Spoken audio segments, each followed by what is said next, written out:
ಜೈ ಶ್ರೀರಾಮ್. ಎಲ್ಲರಿಗೂ ನಮಸ್ಕಾರ. ಸಣ್ಣ ಕಥೆ, ಒಳ್ಳೆಯ ಸಂದೇಶ. ತೆಲಂಗಾಣದಲ್ಲಿ ಮೊನ್ನೆ ಪಂಚಾಯತಿ ಎಲೆಕ್ಷನ್ಗಳ ಮುಗಿತು. ಈಗ ಮುನ್ಸಿಪಾಲಿಟಿ ಎಲೆಕ್ಷನ್ಸ್ ನಡೆದಿವೆ. ಎಲೆಕ್ಷನ್ದಲ್ಲಿ ನಿಲ್ಲಬೇಕು, ಅಧಿಕಾರ ಬೇಕು, ಅಧಿಕಾರದ ದರ್ಪ ನಡೆಸಬೇಕು, ಅದರಿಂದ ಏನಾದರೂ ಹಣ ಸಂಪಾದನೆ ಮಾಡಬೇಕು ಎಂಬ ಆಸೆ, ಆತುರ ಮನುಷ್ಯನಲ್ಲಿ ಜಾಸ್ತಿ ಜಾಸ್ತಿ ಜಾಸ್ತಿ ಆಗ್ತಾ ಇದೆ. ಇದು ಸಮಾಜದಲ್ಲಿ ಈ ನೈತಿಕ ಮಟ್ಟ ಕೆಳಗೆ ಕೆಳಗೆ ಕೆಳಗೆ ಬೀಳ್ತಾ ಇದೆ. ಇವೆಲ್ಲ ಅನುಭವದಿಂದ ಇವತ್ತಿನ ಈನಾಡು ಪೇಪರ್ದಲ್ಲಿ ಒಂದು ಫ್ರಂಟ್ ಪೇಜ್ನಲ್ಲಿ ಒಂದು ವಾರ್ತೆ ಬಂದಿದೆ.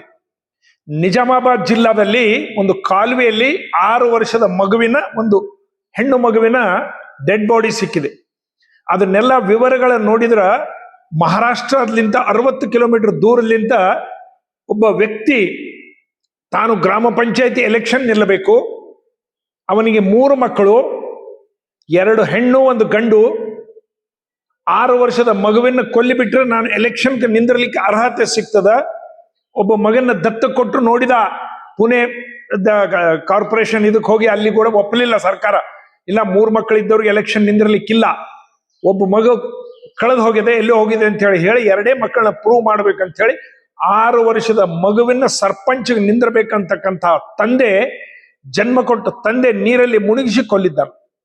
ಅವರು ಹಿಡಿದು ಪೊಲೀಸರು ಜೈಲಿನಲ್ಲಿ ಕಳಿಸಿದ್ದಾರೆ. ಅದೆಲ್ಲ ಕಾರ್ಯವಾಹಿ ನಡೆದಿದೆ. ಆ ಮಾತು ಬೇರೆ. ಅಂದ್ರೆ ಮನುಷ್ಯನಲ್ಲಿ ಎಷ್ಟು ನೈತಿಕ ಮಟ್ಟ ಕಡಿಮೆ ಆಗ್ತಾ ಇದೆ. ಮೊನ್ನೆ ಚುನಾವಣೆಯಲ್ಲಿ, ನಮ್ಮ ಗ್ರಾಮ ಪಂಚಾಯತಿ ಎಲೆಕ್ಷನ್ ಚುನಾವಣೆಯಲ್ಲಿ ಗೆದ್ರು.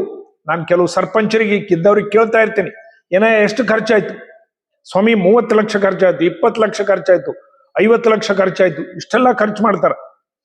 ಅವರಿಗೆ ಕನಿಷ್ಠ ಬಡ್ಡಿ ಸಹಿತ ರೊಕ್ಕ, ಬ್ಯಾಂಕ್ ಇಂಟ್ರೆಸ್ಟ್ ಅಂತ ವಾಪಸ್ ಬರ್ಬೇಕಲ್ಲ.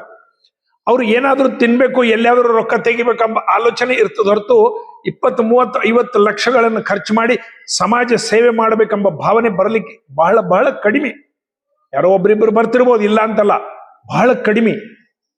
ಇದಕ್ಕೆ ಏನು ಕಾರಣ? ಇವರು ದುಡ್ಡು ಹಂಚಿದ್ರೆ ರೊಕ್ಕ ತಗೋಬೇಕು ಯಾಕೆ ಜನರು? ಕೆಲವು ಜನರ ವಾದ, ಇಲ್ಲರಿ ರಾಜಕೀಯ ನಾಯಕರು ತಪ್ಪು, ರೊಕ್ಕನೇ ಹಂಚಬಾರದು, ಕೊಡೋದಿಲ್ಲ ಅಂತ ಹೇಳ್ಬೇಕು. ಕೊಡೋದಿಲ್ಲ ಅಂದ್ರೆ ಗೆದ್ದಿದಿಲ್ರಿ, ಅವ ಎದುರು ನಾವು ಕೊಡ್ತಾನ, ಅದಕ್ಕೆ ಇವರು ಕೊಡ್ತಾರ, ರೊಕ್ಕ ತಗೊಂಬರು ತಪ್ಪು, ರೊಕ್ಕನೇ ತಗೋದಿಲ್ಲ ಅನ್ಬೇಕು. ಈ ವಾದಗಳು ನಡೀತಾ ಇರ್ತಾವ. ಆದ್ರ ನಾವು ವಿಚಾರ ಮಾಡಿ ನೋಡಿದ್ರ ರೊಕ್ಕ ತಗೊಂಬೋದು, ಹಂಚೋದು ಇಬ್ಬರದು ತಪ್ಪಿರ್ತದೆ. ಇದಕ್ಕೆ ಸಣ್ಣ 1-2 ಕಥೆಗಳು ಬರ್ತಾವ. ಕಥಾ ರೂಪದಲ್ಲಿ ಜಲ್ದಿ ಅರ್ಥ ಆಗ್ಬೇಕಂತ ಹೇಳ್ತಾ ಇರ್ತೀನಿ ಅಷ್ಟೇ ಹೊರತು. ಒಂದು ಊರಿಗೆ ಒಬ್ಬ ಸನ್ಯಾಸಿ ಬರ್ತಾನೆ. ಊರು ಹೊರಗೆ ಒಂದು ವೇಶ್ಯನ ಮನೆ ಇರ್ತದೆ. ಅಕ್ಕಿ ಪಾಪ ಹೊರಗೆ ನಿಂತಿರ್ತಾಳ. ಗುರುಗಳೇ ಬನ್ರಿ ನಮ್ಮ ಮನೆಯಲ್ಲಿ ಊಟ ಮಾಡ್ರಿ ಅಂತಾರ. ಹಸ್ದಿರ್ತದ, ಮಧ್ಯಾಹ್ನದ ವೇಳೆ. ಪಾಪ ಹೋಗಿ ಊಟ ಮಾಡ್ತಾನ, ಬರ್ತಾನ. ಊರಾಗ ಮಂದಿ ಎಲ್ಲ ನಿಂದ್ರಿಸ್ತಾರ. ಏನ್ ಸ್ವಾಮಿ ನೀವು ಸನ್ಯಾಸಿಗಳು? ಆಕಿ ವೇಶ್ಯ, ಆಕಿ ಬದ್ಮಾಶ್ ಹೆಣ್ಮಗಳು, ಆಕಿ ಊರೆಲ್ಲ ಹೊಲಸೆ ಎಬ್ಬಿಸ್ತಾ ಇದ್ದಾಳ. ಅದಕ್ಕೆ ಆಕಿನ ಮನೆ ಊರು ಹೊರಗೆ ಹಾಕಿಬಿಟ್ಟಿವ್ ನಾವು. ಊರು ಹೊರಗೆ ಮನೆಯಾಗಿರ್ತಾಳ ಆಕಿ. ನೀವು ಹೆಂಗ ಆಕಿನ ಮನೆಯಲ್ಲಿ ಊಟ ಮಾಡಿದ್ರಿ? ಅಂತ ಪಾಪಿ ಆಕಿ ಅಂದಾಗ ಆ ವ್ಯಕ್ತಿ, ಆ ಸನ್ಯಾಸಿ, ಆ ಹೇಳಿದ ವ್ಯಕ್ತಿಯ ಒಂದು ಕೈ ಹಿಡಿತಾನ. ಚಪ್ಪಾಳೆ ಬಾರಿಸಿ ನೋಡೋಣ ಅಂತ. ಅವಂತನ ಒಂದೇ ಕೈಲಿಂದ ಹೇಗೆ ಚಪ್ಪಾಳೆ ಬಾರಿಸ್ಲಿಕ್ಕೆ ಸಾಧ್ಯ? ನೋಡು, ಇದು ಅರ್ಥ ತಿಳ್ಕೊ. 2 ಕೈಲಿಂದ ಹೇಗೆ ಚಪ್ಪಾಳೆ ಬಾರಿಸ್ಲಿಕ್ಕೆ ಬರ್ತದೋ, ಒಂದೇ ಕೈಲಿಂದ ಹೇಗೆ ಬರೋದಿಲ್ಲೋ. ಆಕಿ ಒಂದೇ ತಪ್ಪಿರೋದಿಲ್ಲ ಮಕ್ಕಳೇ, ನಿಮ್ದು ತಪ್ಪದ. ನೀವು ಎಲ್ಲ ಇದ್ದವ್ರು ಅಲ್ಲಿಗೆ ಹೋಗ್ತೀರಿ, ಆಕಿನ ಬದಲಾವಣೆ ಮಾಡ್ತೀರಿ. ನೋಡ್ರಿ, ಇದು ಕಥೆಯ ಸಾರಾಂಶ ಏನಪ್ಪಾ ಅಂತಂದ್ರ, 2 ಕಡೆಲಿಂದ ತಪ್ಪಿರ್ತದೆ. ಓಟಿಗೆ ರೊಕ್ಕ ತಗೊಂಬೋನು, ಕೊಡೋನು, ಇಬ್ರು ಕಡೆಲಿಂದ. ಅವ್ರಿಬ್ರು ಇದೇ ರೀತಿ ಮಾಡ್ತಿರ್ತಾರೆ. ಈ ಎಷ್ಟು ತೆಳಮಟ್ಟಕ್ಕೆ ಹೋಗಿದ್ದಾರ. ಎಲೆಕ್ಷನ್ ಬಂದ ತಕ್ಷಣ ಪಾರ್ಟಿಗಳನ್ನ ಬದಲಾವಣೆ ಮಾಡ್ತಾರ. ಮೊನ್ನೆ ಸೋತು ಸರ್ಪಂಚರಿಗೆಲ್ಲ ಅನುಭವ ಆಗ್ಯದ ಪಾಪ. ಯಾರ್ಯಾರು ಎಷ್ಟೆಷ್ಟು ಡೇಂಜರಸ್ ಇದ್ದಾರ, ಯಾರ್ಯಾರು ಎಷ್ಟೆಷ್ಟು ರೊಕ್ಕ ತಗೊಂಡು ನಮಗೆ ಓಟ್ ಹಾಕ್ತಿವಂತ ಹಾಕಿಲ್ಲ. ಈ ಕಡೆಯಲ್ಲಿಂದ ಆ ಕಡೆ, ಆ ಕಡೆಯಲ್ಲಿಂದ ಈ ಕಡೆ, ಇವ್ರಿಗೂ ಹೇಳ್ಯಾರ, ಅವ್ರಿಗೂ ಹೇಳ್ಯಾರ. ಈ ರೀತಿ ಎಲ್ಲ ಮಾಡಿದ್ದು ಸೋತಂತ ಸರ್ಪಂಚರ ಅನುಭವ. ಒಬ್ಬ ವೇಶ್ಯ ಹೆಣ್ಮಗಳು, ಒಬ್ಬ ರಾಜಕೀಯ ನಾಯಕರು ಮಾತಾಡಿದ ಭಾಷಣದಲ್ಲಿ ಹೇಳಿದ ಮಾತು, ಒಬ್ಬ ವೇಶ್ಯ ಹೆಣ್ಮಗಳು ತಮ್ಮ ಮನೆಯಲ್ಲಿ ಯಾರಾದ್ರೂ ಕರ್ಕೊಂಡ್ರ ಆಕೆ ಬಾಗಿಲು ಬಂದ್ ಮಾಡ್ತಾಳ. ಅವರ ಕೆಲಸ ಆಗೋವರೆಗೆ ಆಕೆ ಬಾಗಿಲು ತೆಗೋದಿಲ್ಲ. ಈ ರಾಜಕೀಯ ನಾಯಕರು ಎಷ್ಟು ಭ್ರಷ್ಟ ಇದ್ದಾರಂದ್ರ, ಒಳಗೆ ಹೋಗಿ ಬಾಗಿಲು ಹಾಕೋತಾರ, ಕಿಟಕಿಯಾಗಿ ಇನ್ನೊಬ್ಬರಿಗೆ ಕೈ ಮಾಡ್ತಿರ್ತಾರ. ಒಬ್ಬರ ಜೊತೆಗೆ ಒಳಗೆ ಹೋಗ್ತಾರ, ಒಬ್ಬರ ಜೊತೆಗೆ ಕಿಟಕಿ ಒಳಗೆ ಕೈ ಮಾಡ್ತಿರ್ತಾರ. ಆ ವೇಶ್ಯನ್ಕಿನ ಹತ್ತಾಗ್ತಾ ಇದ್ದಾರ ಅಂತ ಹೇಳಿ. ಇದು ಎಲ್ಲದಕ್ಕೆ ಏನ್ ಮಾಡಬೇಕು? ಏನೂ ಮಾಡ್ಲಿಕ್ಕೆ ಸಾಧ್ಯ ಇಲ್ಲ ಎಂಬ ಪರಿಸ್ಥಿತಿ ದೇಶದಲ್ಲಿ ಬರ್ತಾ ಇದೆ. ಎಲೆಕ್ಷನ್ಗಳಲ್ಲಿ ವಿಪರೀತ ಹಣ, ಹೆಂಡ, ಸಾರ ಇದನ್ನೆಲ್ಲ ಹಂಚೋದು, ಜನರು ಕುಡಿದು ತಿಂದು ಹೆಗರಾಡೋದು, 8 ದಿವಸ 15 ದಿವಸ ಎಲೆಕ್ಷನ್ ಆಗೋವರೆಗೆ ಗದ್ಲಿಗಳನ್ನ ಮಾಡೋದು. ಮತ್ತೆ ನಮ್ಮ ಪರಿಸ್ಥಿತಿ ಯಥಾ ಪ್ರಕಾರ. ನಾನು ಬಹಳ ವರ್ಷದ ಕೆಳಗೆ ಅಟಲ್ ಬಿಹಾರಿ ವಾಜಪೇಯಿ ಪ್ರಧಾನ ಮಂತ್ರಿ ಆದಾಗ ನಮ್ಮ ದೇಶ ಎಲ್ಲ ಸುಭಿಕ್ಷ ಆಗಿಬಿಡ್ತದೆ, ಎಲ್ಲ ಕಡೆ ಚೆನ್ನಾಗಿರ್ತಾರೆ, ಎಲ್ಲ ಲಂಚಗೊಂಡಿತನ ಹೋಗ್ತದೆ ಅನ್ಕೊಂಡಿದ್ದೆ. ಪೊಲೀಸ್ ವ್ಯವಸ್ಥೆ, ರೆವೆನ್ಯೂ ವ್ಯವಸ್ಥೆ, ಉಳಿಕೆ ವ್ಯವಸ್ಥೆ, ಎಲ್ಲ ವ್ಯವಸ್ಥೆಗಳು ಹಾಗೇ ಇವೆ. ಇವತ್ತು ನರೇಂದ್ರ ಮೋದಿ ಪ್ರಧಾನಮಂತ್ರಿ ಇದ್ರು ಕೂಡ ನಮ್ಮ ಗ್ರಾಮದಲ್ಲಿ ಇರ್ತಕ್ಕಂಥ ಪೊಲೀಸರಾಗ್ಲಿ, ತಹಸೀಲ್ ಆಗಲಿ, ಬೇರೆ ಕಾರ್ಯಾಲಯಗಳಾಗ್ಲಿ, ಎಲ್ಲಿ ಹೋದ್ರು ಕೂಡ ರೊಕ್ಕ ಇಲ್ಲದೆ ಕೆಲಸ ಆಗೋದಿಲ್ಲ. ಅಲ್ಲಿ ಒಬ್ಬ ಪ್ರಾಮಾಣಿಕ ವ್ಯಕ್ತಿ ಇರಬಹುದು, ಆದ್ರೆ ಇಲ್ಲಿ ಬದ್ಲಿ ಆಗೋದಿಲ್ಲ. ಇಲ್ಲಿ ಬದ್ಲಿ ಆಗ್ಬೇಕಂದ್ರೆ ಅದು ಕೆಲಸನೇ ಬೇರೆ ಆಗ್ಬೇಕು. ಒಂದು ಬಾವಿಯಲ್ಲಿ ನೀರು ಹೊಲಸಾಗಿತ್ತು, ಒಬ್ಬರು ಬಿಂದಿಗೆ ಕಟ್ಟಿ ತೆಗೆದ್ರು, ನೋಡಿದ್ರೆ ನೀರು ಹುಳ ಹೊಲಸು ಬಂತು. ಬಿಟ್ಟೆ ಇನ್ನೊಬ್ಬ ಹೇಳ್ದ, ನೀವು ಬಕೆಟ್ ಕಟ್ಟಿ ತೆಗೀರಿ ಅಂತಂದ. ವ್ಯವಸ್ಥೆ ಬದಲಾವಣೆ ಮಾಡ್ರಿ.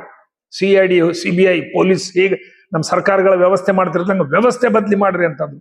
ಅವ ಪಾಪ ಬಿಂದಿಗೆ ತೆಗೆದ, ಬಕೆಟ್ ಕಟ್ಟಿ ಸೆದ್ದ, ಅದರಲ್ಲಿ ಹುಳ ಬಂದು ನೀರೇ ಬಂತು. ಅಯ್ಯೋ ಮತ್ತೆ ಹಾಗೆ ಬಂತು ಸ್ವಾಮಿ, ಇಲ್ಲ ಇನ್ನೂ ಒಂದು ಪಾತ್ರೆ ಕಟ್ರಿ, ಯಾಕಂತಂದ್ರೆ ಇವ್ ಎರಡಕ್ಕಿಂತ ದೊಡ್ಡದಿರ್ಬೇಕು, ಎರಡು ಕಡೆ ಹ್ಯಾಂಡಲ್ ಇರಬೇಕು, ಎರಡು ಕಡೆ ಕಟ್ಟಿ ತೆಗೀರಿ ನೋಡೋಣ. ಅದು ಮಾಡಿ ನೋಡಿದ, ಅದು ಮತ್ತೆ ಹೊಲಸು ನೀರೇ ಬಂತು. ಗವರ್ನಮೆಂಟ್ ಕೂಡ CBI ಮಾಡ್ತದೆ, CID ಮಾಡ್ತದೆ, ಅನೇಕ ವ್ಯವಸ್ಥೆಗಳು ಮಾಡ್ತದೆ. ಏನ್ ಮಾಡಿದ್ರು ಕೂಡ ವ್ಯವಸ್ಥೆ ಅಲ್ಲಿಗೆ ಉಳಿದು ಬಿಟ್ಟಿರ್ತದೆ. ಹಾಗೆ ಯಾವ ಪಾತ್ರೆ ತೆಗೆದ್ರು ನೀರು ಹೊಲಸು ಹುಳಗಳೇ ಬರ್ಲಿಕ್ಕತ್ತು.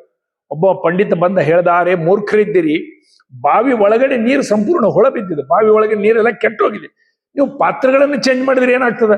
ಬಕೆಟ್ ಕಟ್ಟಿದ್ರೆ ಅದೇ, ಬಿಂದಿ ಕಟ್ಟಿದ್ರೆ ಅದೇ, ಏನ್ ಕಟ್ಟಿದ್ರೆ ಅದೇ ಬರ್ತದೆ. ಎಲ್ಲಿವರೆಗೆ ಬಾವಿ ಶುದ್ಧ ಆಗೋದಿಲ್ಲೋ ಅಲ್ಲಿವರೆಗೆ ನಿಮ್ಮ ಪಾತ್ರೆಗಳನ್ನು ಚೇಂಜ್ ಮಾಡಿದ್ರೆ ಏನೂ ಆಗೋದಿಲ್ಲ. ಕಾರಣ ಬಾವಿ ಶುದ್ಧ ಆಗಬೇಕು, ಸಮಾಜ ಶುದ್ಧ ಆಗಬೇಕು, ಸಮಾಜದಲ್ಲಿ ಚೈತನ್ಯ ಬರಬೇಕು. ಸಮಾಜದ ಜನರು ಇದು ನನ್ನ ದೇಶ, ಇದು ನನ್ನ ರಾಷ್ಟ್ರ, ನಾನು ಒಬ್ಬರ ಹತ್ರ ಒಂದು ನಯ ಪೈಸೆ ತಗೊಂಬೋದಿಲ್ಲ, ಚಹಾ ಸಹಿತ ಕುಡಿಯೋದಿಲ್ಲ, ನನ್ನ ಓಟು ಒಂದು ಅಧಿಕಾರ, ನನ್ನ ಓಟಿನ ಅಧಿಕಾರ ಕೊಟ್ಟಿದ್ದು ಡಾಕ್ಟರ್ ಭೀಮರಾವ್ ಅಂಬೇಡ್ಕರ್ ಅವರ ಸಂವಿಧಾನದಿಂದ. ನಾನು ನನ್ನ ಓಟಿನ ಮಾರ್ಕೊಳ್ಳೋದಿಲ್ಲ, 5 ವರ್ಷದ ಸಲುವಾಗಿ ಎಂಬ ಚೈತನ್ಯ ಬರಬೇಕು. ಚೈನಾ ಒಳಗೆ ಮೊನ್ನೆ ಒಬ್ಬ ಕೇಂದ್ರ ಮಂತ್ರಿ ಇದ್ದವ, ಆ ಮಂತ್ರಿಗೆ ಫಾಸಿ ಲಂಚ ತಗೊಂಡಿದ್ದಾನೆ ಅಂತೇಳಿ ಫಾಸಿ ಕೊಡ್ತಾ ಇದ್ದಾರೆ. ಆ ರೀತಿ ಲಂಚಗೊಂಡಿದ್ದನ ಸಂಪೂರ್ಣ ಹೋಗ್ಬೇಕಂತಂದ್ರೆ ತೆಳಗಲಿಂದ ಶುದ್ಧಿ ಆಗಬೇಕು, ಜನರಲ್ಲಿ ಪರಿವರ್ತನೆ ಬರಬೇಕು, ಜನರಲ್ಲಿ ದೇಶ, ಧರ್ಮ, ಸಮಾಜ ನಂದು ಎಂಬ ಭಾವನೆ ಬರಬೇಕು. ಅಲ್ಲಿವರೆಗೆ ಬರೋದಿಲ್ಲೋ ಅಲ್ಲಿವರೆಗೆ ಸಮಸ್ಯೆ ಹಾಗೆ ಇರ್ತಾವೆ. ನಾವು 20 ಲಕ್ಷ ರೂಪಾಯಿ ತಿಂದು ಯಾವ ಊರು ಸರ್ಪಂಚ್ ಆಗ್ತಾನೋ ಆ ಸರ್ಪಂಚ್ 20 ಲಕ್ಷ ಬರೋವರೆಗೆ ಕೆಲಸ ಮಾಡೇಬೇಡ್ರಿ ಅಂತ ನಾನು ಹೇಳ್ತೀನಿ ಅವ್ರಿಗೆ. ಯಾಕಂದ್ರೆ ಪಾಪ ಒಂದು ರೂಪಾಯಿ ಬಡ್ಡಿಲಿಂತ ವಾಪಸ್ ಬರ್ಬೇಕಲ್ಲ, ಎಲ್ಲೋ ಸಾಲ ಮಾಡಿ ತಂದಿರ್ತಾನೆ. ಕಾರಣ ಸಮಾಜ ಶುದ್ಧ ಆಗ್ಬೇಕು. ಸಮಾಜದಲ್ಲಿ ನಾವೆಲ್ಲರೂ ದೇಶದ ಸಲುವಾಗಿ ಮೊದಲನೇ ಆಲೋಚನೆ ಮಾಡಬೇಕು. ಅವಾಗೇ ನಮ್ಮ ದೇಶ ಉದ್ಧಾರ ಆಗ್ತದೆ. ಭಾರತ್ ಮಾತಾಗಿದೆ. ಎಲ್ಲರಿಗೂ ನಮಸ್ಕಾರ.